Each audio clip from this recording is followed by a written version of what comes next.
हरे कृष्णा। ओम नमो भगवते वासुदेवाय नमः। श्री गणेश भगवान की जय। प्रिय भक्तगणों, आज फाल्गुन माह के कृष्ण पक्ष की एकादशी तिथि है और इस एकादशी को विजया एकादशी के नाम से जाना जाता है। कुछ स्थानों पर इसे विजया ग्यारस भी कहते हैं।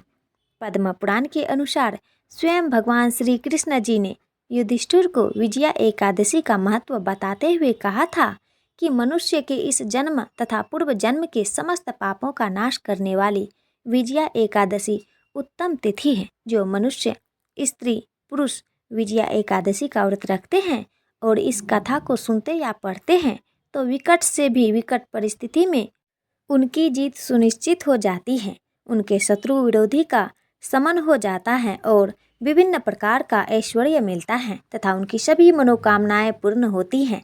साथ ही घर में सुख, समृद्धि, धन, संपत्ति और खुशहाली आती है। तो आज मैं आपको सुना रही हूँ विजया एकादशी की बड़ी ही दुर्लभ कथा। इन कथाओं को सुनने से मनुष्य के सभी पाप और संकट कट जाते हैं तथा समस्त मनोकामनाएं की पूर्ति होती है। तो आप सभी भक्तगण बड़ी ही श्रद्धा तथा प्रसन्नचित मन से इन कथाओं को पूरा अवश्य सुनिए। लक्ष्मीपति विष्णु भगवान के चरण कमलों का ध्यान करते हुए इन कथा का रसापान करते हैं। एक बार अर्जुन ने भगवान श्री कृष्ण से कहा, हे जनार्दन, आप मुझे कृपया करके फाल्गुन मास कृष्ण पक्ष की एकादशी का क्या नाम है तथा उसकी विधि क्या है, सो सब विस्तार पूर्वक कहिए। भगवान श्री कृष्ण बोले, हे राजन, फाल्गुन मास की कृष्ण पक्ष की एकादशी का नाम विजया एकादशी है। इस व्रत के प्रभाव से मनुष्य को विजय प्राप्त होती है। इस विजया एकादशी के महत्व के श्रवण एवं पठन से समस्त पापों का नाश हो जाता है। सो हे अर्जुन, जो आज तुमने पूछा है वही बात नारद जी ने ब्रह्मा जी से कही थी। एक समय देवर्षि नारद ने ब्रह्मा से कहा, महाराज, आप मुझे फाल्गुन मास के कृष्ण पक्ष की विजया एकादशी का व्रत विधान बताइए। ब्रह्मा जी बोले, हे नारद, विजया एकादशी का व्रत पुराने तथा नए पापों को नष्ट करने वाला है। यह समस्त मनुष्यों को विजय प्रदान करता है। अब इसकी कथा विस्तार पूर्वक सुनो। त्रेता युग में जब मर्यादा पुरुषोत्तम श्री रामचंद्र जी ने वनवास के समय श्री लक्ष्मण जी तथा सीता जी सहित पंचवटी में निवास किया करते थे, तब वहां पर रावण सीता जी का हरण कर ले गया।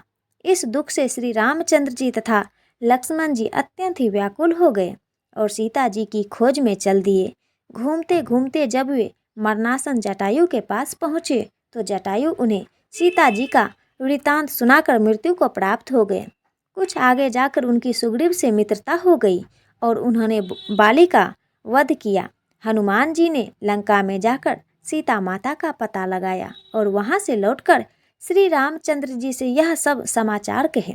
श्री रामचंद्र जी ने सुग्रीव की सम्मति से रावण सेना सहित लंका को प्रस्थान किया। जब श्री रामचंद्र जी समुद्र के किनारे पहुँचे तब उन्होंने मगरमच्छ से युक्त उस अगाध समुद्र को देखकर लक्ष्मण जी से कहा, इस समुद्र को हम किस प्रकार पार कर पाएंगे।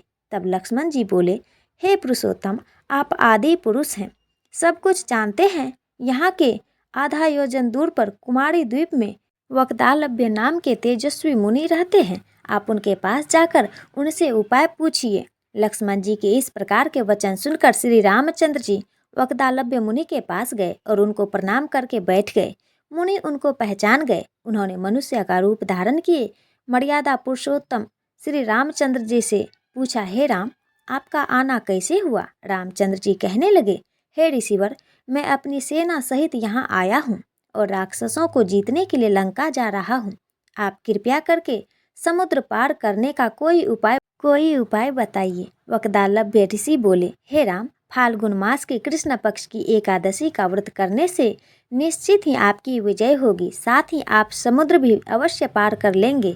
इसके लिए आप 10वीं के दिन स्वर्ण, चांदी, तांबा या मिट्टी का एक घड़ा बनाएं। उस घड़े को जल से भरकर तथा 5 पल्लव रख वेदिका पर स्थापित करें। उस घड़े के नीचे 7 अनाज मिले हुए अन्न रखें। उस पर जव रखें। उस पर श्री नारायण भगवान की स्वर्ण मूर्ति स्थापित करें। एकादशी के दिन स्नान आदि से निवृत्त होकर धूप दीप से नैवेद्य, नारियल आदि से भगवान का पूजन करें। तत्पश्चात घड़े के सामने बैठकर दिन व्यतीत करें और रात्रि को भी इसी प्रकार बैठकर जागरण करें। द्वादशी के दिन नित्य नियम से निवृत्त होकर उस घड़े को ब्राह्मण को दे दें। हे राम, यदि तुम भी इस प्रकार को सेनापति सहित करोगे तो तुम्हारी विजय अवश्य होगी। श्री रामचंद्र जी ने विधि पूर्वक इस व्रत को किया और उसके प्रभाव से दैत्य पर विजय प्राप्त की। अतः हे राजन, जो कोई मनुष्य विधि पूर्वक इस व्रत को करेगा उसकी दोनों लोकों में अवश्य विजय होगी। आगे श्री ब्रह्मा जी ने नारद जी से कहा, हे पुत्र, जो कोई इस व्रत का महालय को पढ़ता या सुनता है उसे वाजपेयी यज्ञ का फल मिलता है। प्रिय भक्तगणों, आइए अब मनोकामनाएं को पूर्ण करने वाली बड़ी ही दुर्लभ कथा को सुनते हैं। एक समय की बात है, अवंतीपुरी नगरी में एक किसान निवास करता था। वह अपनी दुर्दशा से बड़ा ही त्रस्त था। गंगा स्नान करते समय उसे एक महात्मा मिले, जिससे उसने विनती करते हुए कहा, हे ब्राह्मण, मेरा दुख पूरी तरह समाप्त करने के लिए आप मुझे कोई ऐसा नाम बताइए जिसे मैं सारा दिन जपता रहूं और अपना काम भी करता रहूं। मेरे परलोक भी सुधर जाए, क्योंकि मुझे भगवान का पूजा पाठ करने का समय नहीं मिलता। संत ने कहा, ठीक है, तुम अघमोचन नाम का जाप करो। अघ का अर्थात है पाप और मोचन का अर्थात है हरने वाला।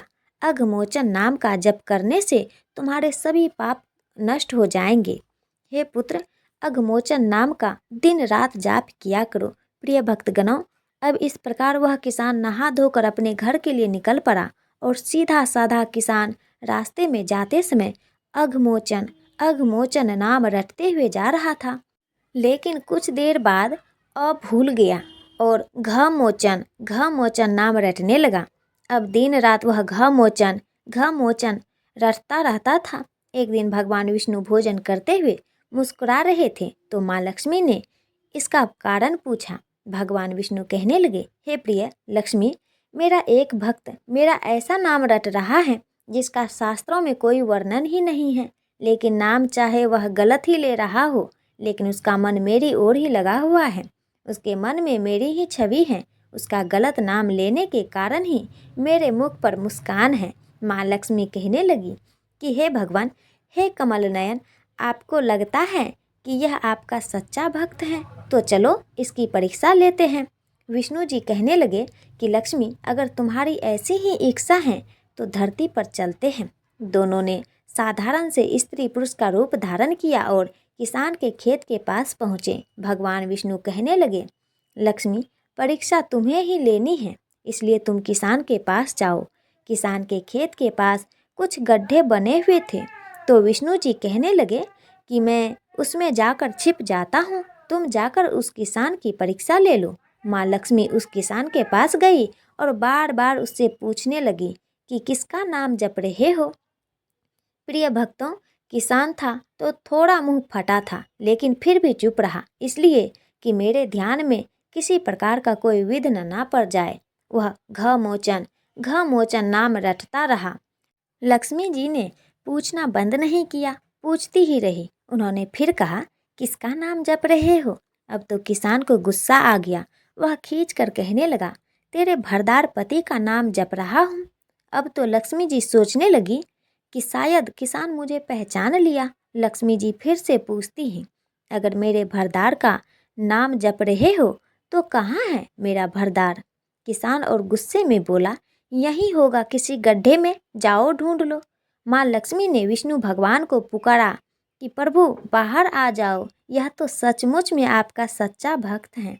इसने तो मुझे भी पहचान लिया और आपके बारे में भी सब कुछ जानता है। भगवान विष्णु और माँ लक्ष्मी ने उसे साक्षात अपने दिव्य रूप के दर्शन दिए। भगवान विष्णु ने कहा, हे देवी, मैं तो भाव का भूखा होता हूँ। जो भक्तगण सच्चे मन से भगवान का जपते हैं तो वह ऐसे भक्तों से जल्द ही प्रसन्न हो जाते हैं। अब भगवान विष्णु और माता लक्ष्मी ने उस किसान को आशीर्वाद दिया कि उसकी गरीबी दूर हो जाए, वह पुत्र पौत्र और लक्ष्मीवान हो जाए। ऐसा कहते ही उस किसान के भाग्य ही बदल गए। वह धन संपत्ति से परिपूर्ण हो गया। बोलिए लक्ष्मी नारायण भगवान की जय। जय लक्ष्मी माँ। ओम नमः शिवाय। बाल गोपाल और बूढ़ी माई की कथा। एक गांव में एक बूढ़ी मैया रहती थी। माई के आगे पीछे कोई नहीं था, इसलिए बूढ़ी माई बेचारी अकेले ही रहती थी। एक दिन उस गांव में एक साधु आया।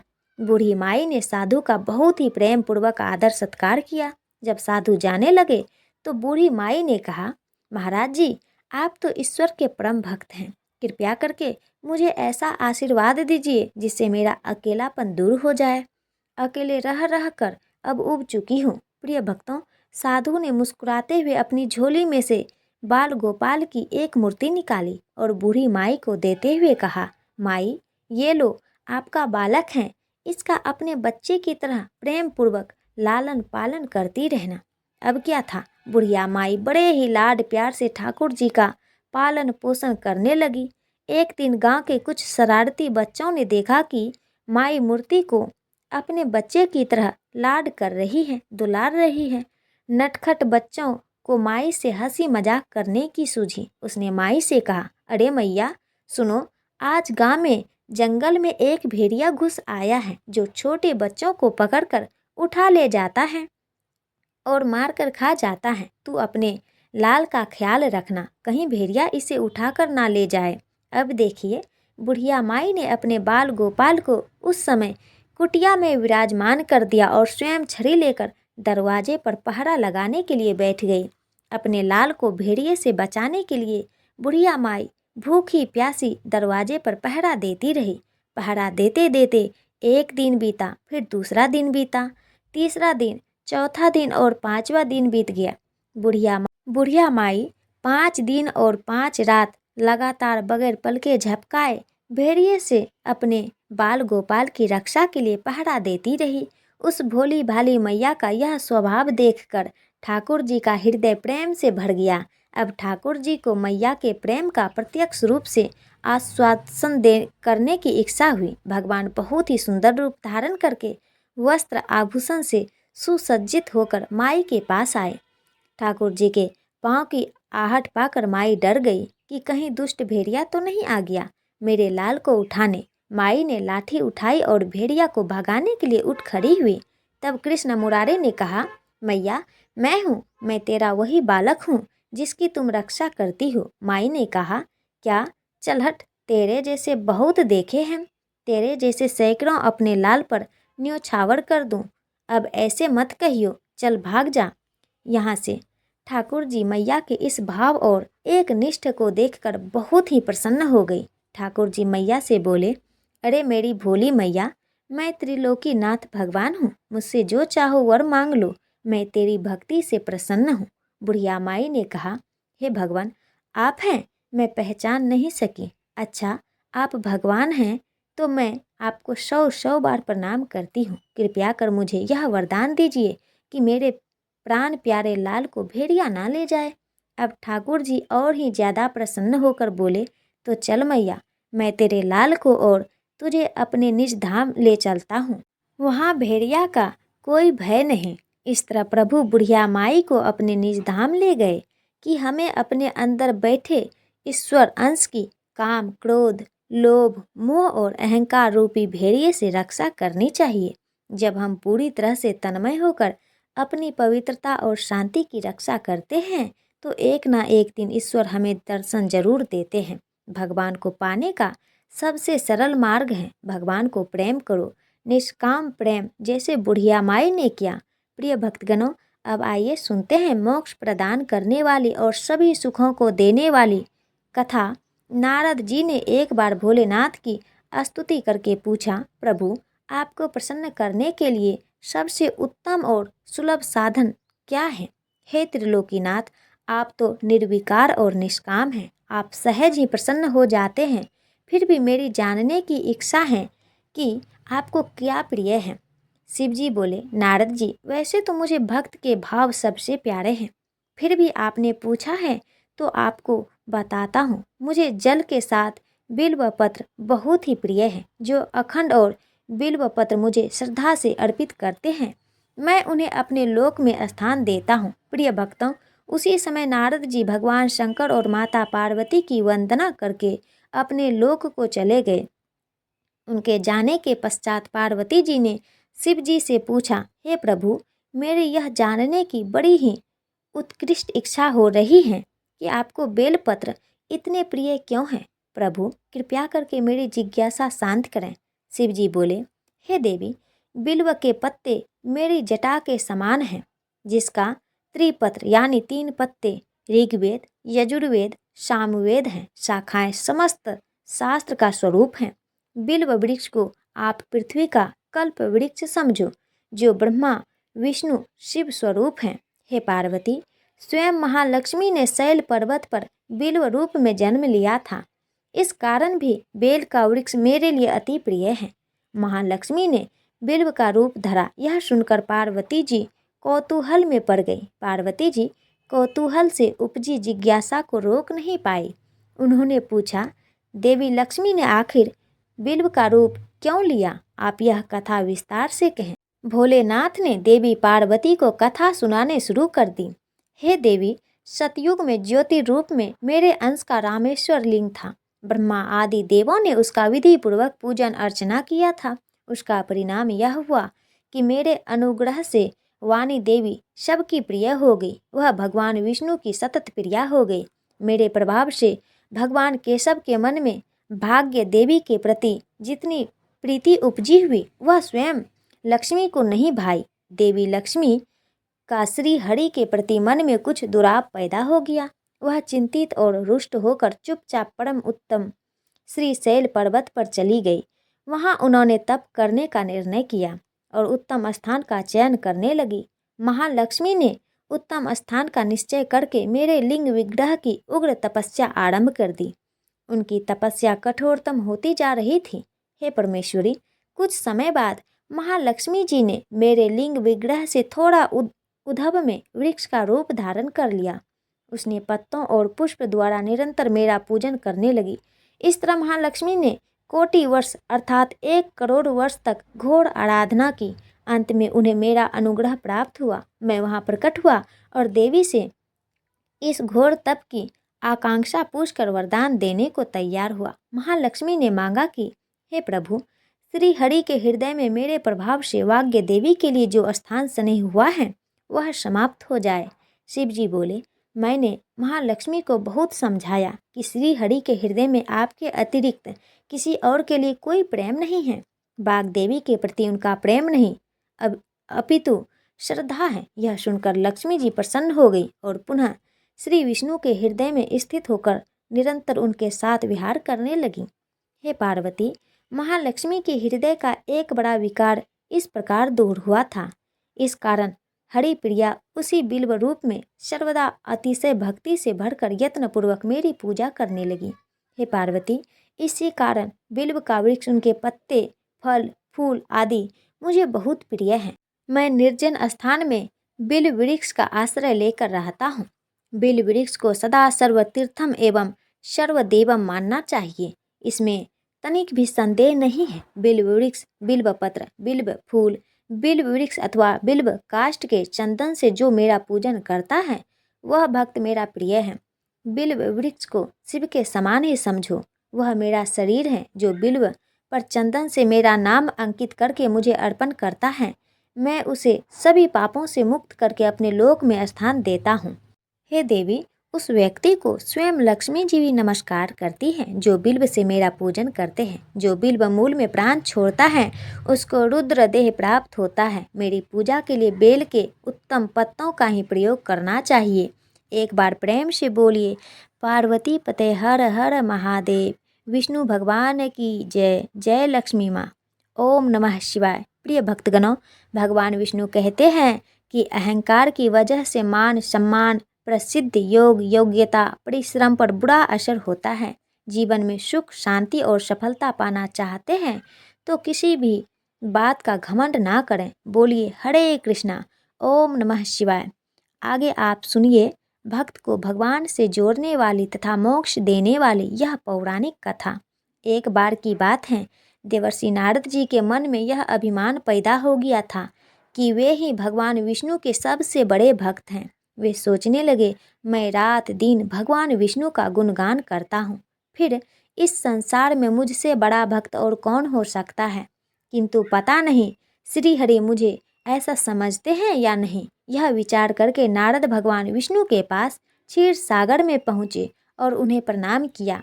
विष्णु जी बोले, आओ नारद, कहो कैसे आना हुआ। नारद जी बोले, भगवान मैं आपसे एक बात पूछने आया हूँ। भगवान विष्णु बोले, मैंने तुम्हारे मन की बात जान ली है, फिर भी तुम्हारे मुंह से सुनना चाहता हूँ। नारद ने कहा कि हे भगवान, मैं जीवन भर आपका गुणगान करता हूँ, पल पल हर क्षण मुझे बस आपका ही ध्यान रहता है। आप मुझे यह बताइए कि क्या मुझसे भी बड़ा आपका कोई अनन्य भक्त है संसार में। प्रिय भक्तगणों, भगवान विष्णु समझ तो पहले ही गए थे कि नारद को अपनी भक्ति पर अभिमान हो गया है, किंतु अपने मन की बात छुपाकर बोले, नारद इस प्रश्न के उत्तर के लिए तो तुम्हें मेरे साथ मृत्यु लोक चलना पड़ेगा। नारद बोले, ठीक है भगवान, मैं मृत्यु लोक चलने के लिए तैयार हूँ। भगवान विष्णु नारद को लेकर मृत्यु लोक चल पड़े। धरती पर पहुंचकर दोनों ने किसान के भेष धारण किया और एक गांव किनारे बने एक झोपड़ी की ओर चल पड़े। विष्णु जी बोले, नारद मेरा एक बहुत बड़ा भक्त यहाँ इस कुटिया में रहता है। नारद जी ने कहा, आश्चर्य है, क्या मुझसे बढ़कर भी किसी की भक्ति हो सकती है क्या? वह भी मेरी तरह आपका ध्यान लगाए रहता है। आओ स्वयं ही जान लो। ऐसा कहते हुए भगवान विष्णु उस कुटिया की ओर बढ़ गए। किसान उस समय कुटिया के बाहर अपनी गाय को बांध रहा था। उसके मुख से श्री हरि गोविंद का स्वर निकल रहा था। किसान भेषधारी भगवान विष्णु ने उसके निकट जाकर नारायण नारायण कहा तो किसान ने विनीत स्वर में पूछा, आप कहाँ से आए हैं? भगवान मेरे लिए कोई सेवा हो तो कहिए।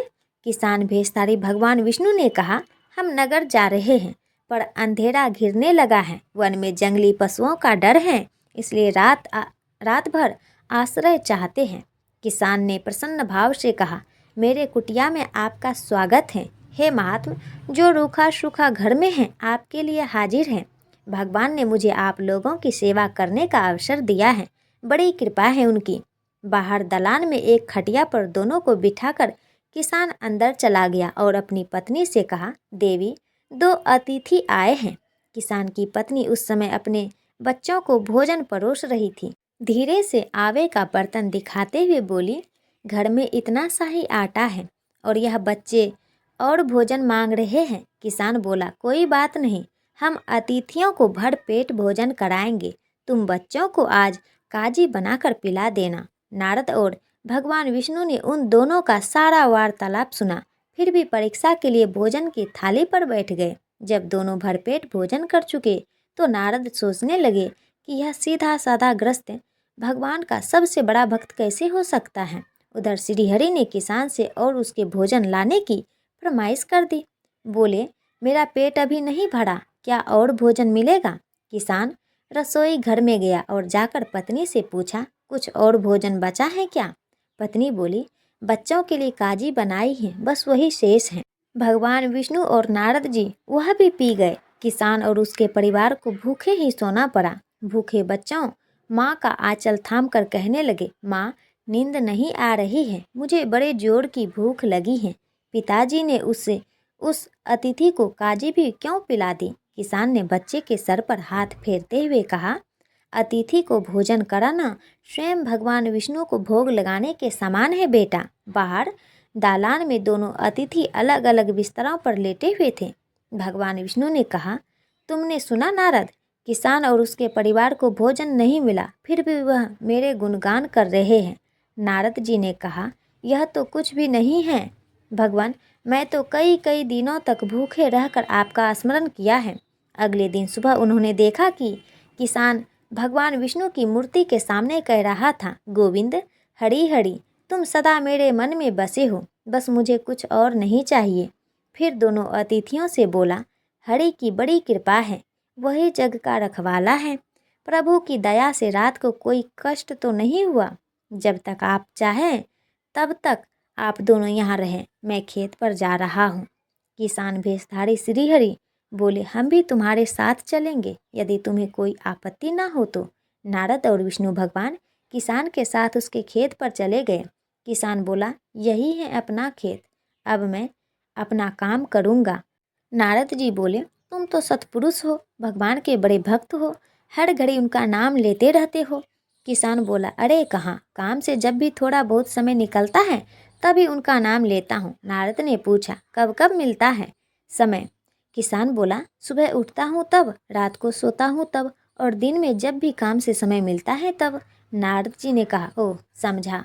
दोनों जब किसान से विदा लेकर चलने लगे तो नारद जी ने बड़े ही हंसते हुए स्वर में कहा, आपने सुना भगवान, वह सुबह शाम 2 ही बार आपका स्मरण करता है, जबकि मैं हर समय आपका ध्यान करता हूँ, फिर भी आप उसे महान भक्त बताते हैं।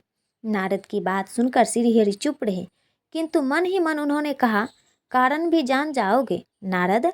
भगवान विष्णु ने एक कलश को तेल से लबालब भरकर नारद को दे दिया और बोले, नारद इसे अपने सिर पर रखकर बिना हाथ लगाए सामने वाली पहाड़ी पर ले चलो।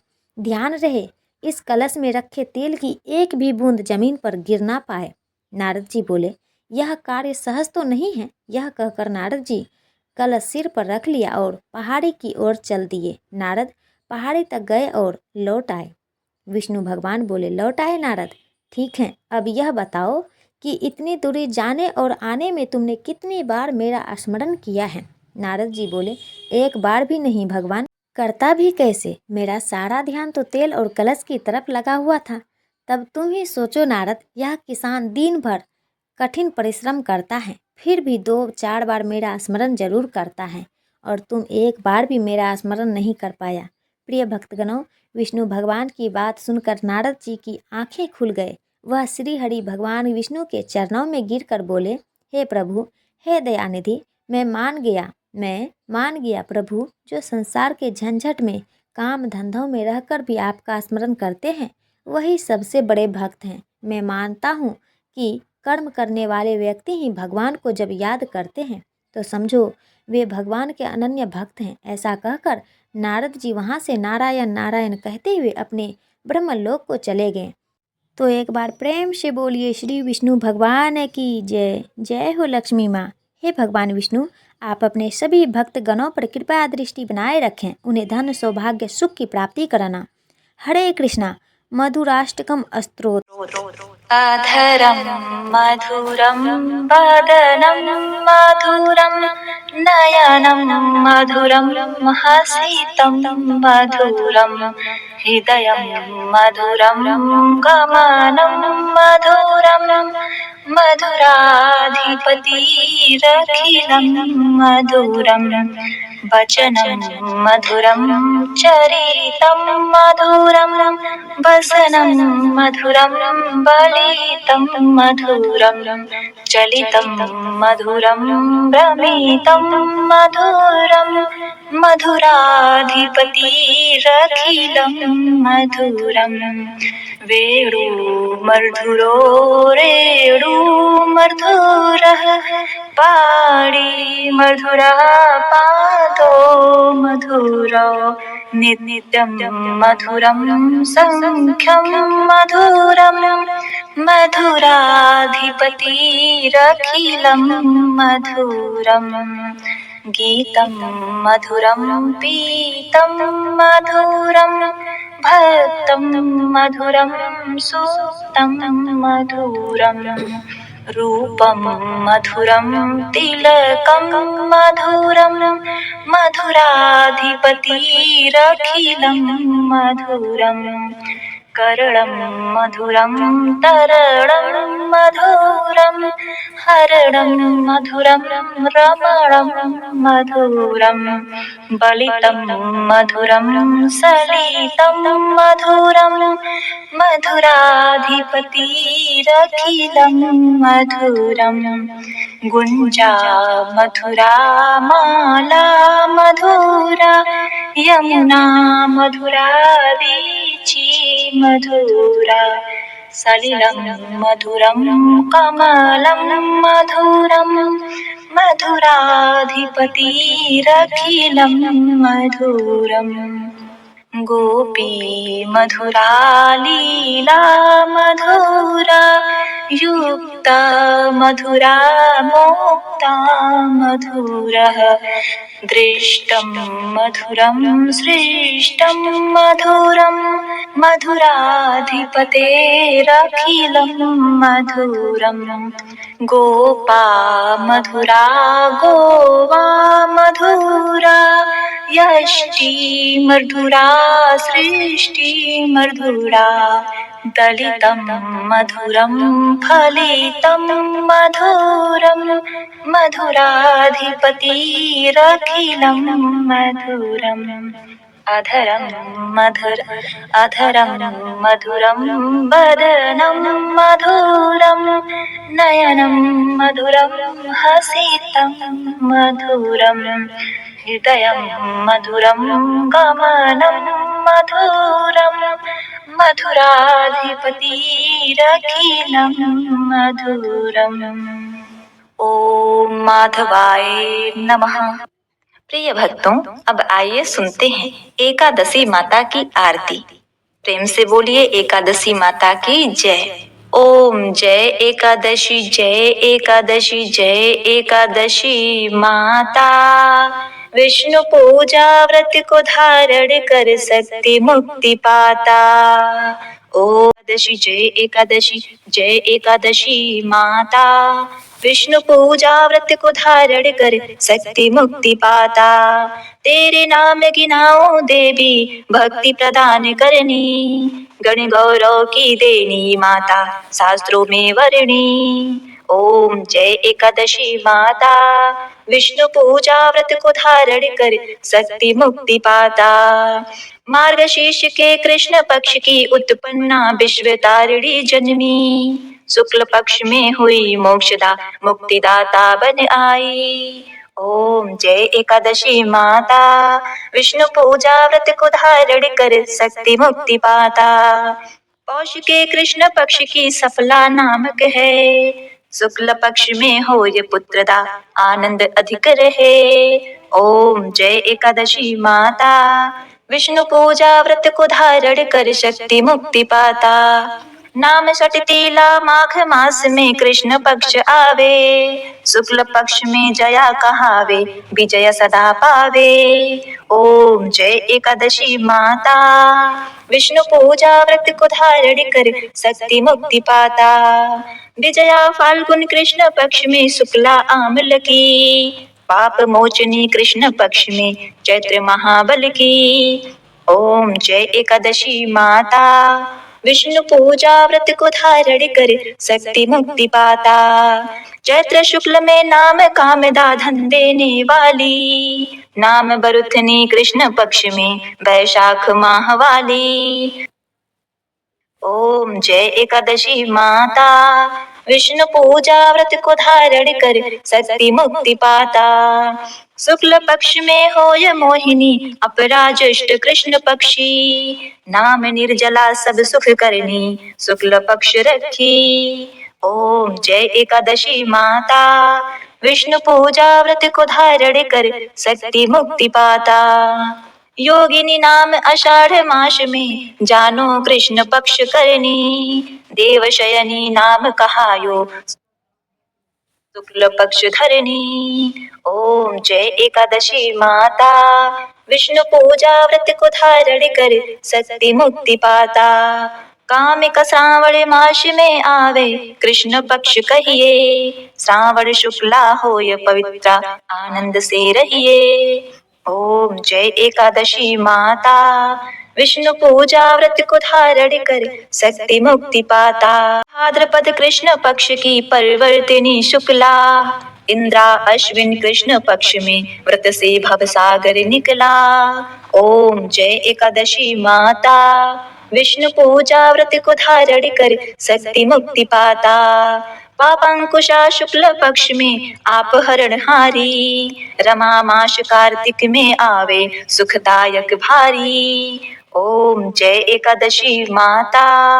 विष्णु पूजा व्रत को धारण कर शक्ति मुक्ति पाता।